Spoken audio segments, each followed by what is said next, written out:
Greetings, pals. This is going to be my top 10 list of video games for this year. It's going to be on my Attack channel. You know, it's a bit dusty. This channel, I haven't put anything on it for years. Can't remember the last time I put something on it. But yeah, so this is going to be my top 10 video games. I'm putting it on this channel because I don't think the other two are doing anything. I don't really want to be, put something on that's just me. That has nothing else like in relation to the channel. So that's that. Okay, so yeah, let's get started with it. For number 10, I'm putting Injustice: Gods Among Us on. This was a really good fighting game by the guys who made Mortal Kombat 9, based in the DC universe, and it had a very comic book-y story. It was sizably epic and everything. There were a few problems with it. Not all the characters really felt like didn't really have as much power as some of the other ones, like Captain Marvel, for instance, or Shazam, as he's known in this game. He's pretty underpowered, considering he's pretty much meant to be as powerful as Superman. But yeah, but no, other than that, I say epic storyline, and like the fighting felt properly visceral. With the background things, being able to smash through walls and all that stuff. That was really great. So Injustice, that's why Injustice is number 10 on my list.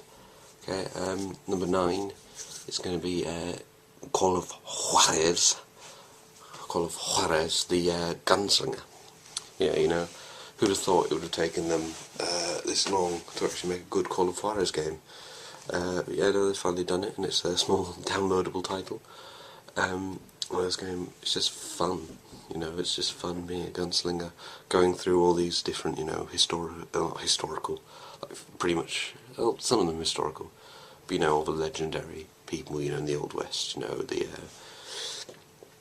Billy the Kid, the Grey Wolf, all that kind of stuff, it's really, it's just fun, and that's one thing, all the Call of Juarez games have been lacking up to now, is fun. And that's what this game brings. So that's why it's number 9. Number 8 is Lego Marvel Superheroes. And you see me looking to the side here. That's because on my computer screen, which is right here, I have the list in case I forget it.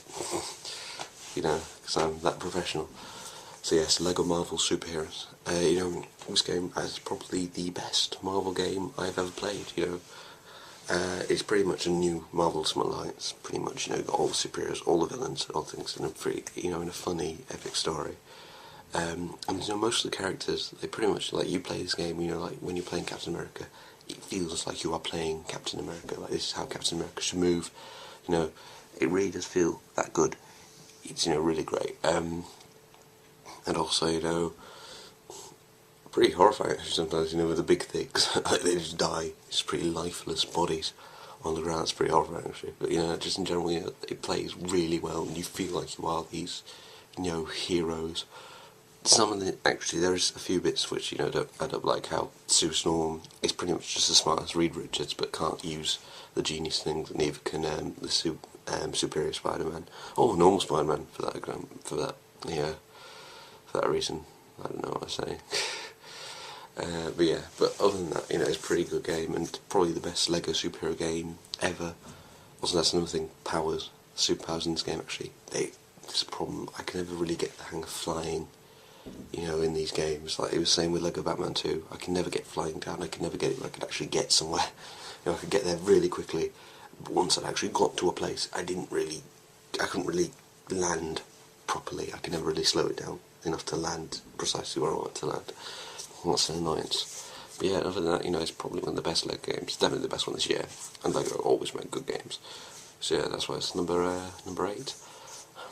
Number 7 is a bit of a controversial choice, actually. I suppose this game is sort of a bit of a love it or hate it game, or it's basically you either love it, or hate it, or you're a bit meh about it, which I suppose you could say about every game. But this game seems to have very much been a divided opinion, and I absolutely loved it. It's Beyond Two Souls. Yeah, I know, there's always the problems with it, and they are real problems. I can't really, defend some of the things, like the fact you don't really have any choice. That is a fair point. It doesn't really matter what you choose. Like, not even like in the Walking Dead thing where, the outcome will be the same, but it's how characters react to you that's a different bit. No, pretty much in this game, whatever you choose, it will play out the same. But I just still really loved it. It's hard to really say why. It's got brilliant acting. The story, I actually quite enjoyed the story. The gameplay I still enjoyed. Either way, and I'm a man who likes easy games. I'm not gonna lie, I enjoy not having to try too hard sometimes, and this game is really pretty easy. You can't fail. And I actually sort of enjoy that. So Beyond Two Souls is my number 7. I tried not to put it on the list, but I couldn't because I just loved it so much. So that's my number 7. Number 6 is Warframe. This game is just it's just a brilliant multiplayer game. It really is. You've seen me, us play it on the D-pad. You've seen us play it, and it's so fun. Even with my horrible internet connection, it's still really fun.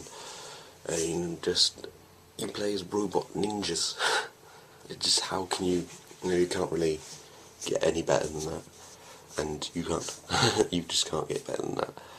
It's sort of like all the fun of being you're a robot ninja. That's all I can really say. You play as a robot ninja fighting waves upon waves of enemies. It's really fun.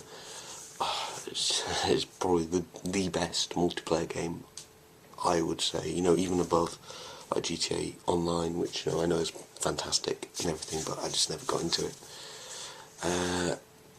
Okay, so that's number 6, Warframe. And number 5 is Papers, Please. My attempt at a Russian accent there. This game is probably one of the few games that gets moral choices right. Like, it's not between being, it's being like evil. Sorry, I'm watch it. The thing. It's not about being evil or like Jesus.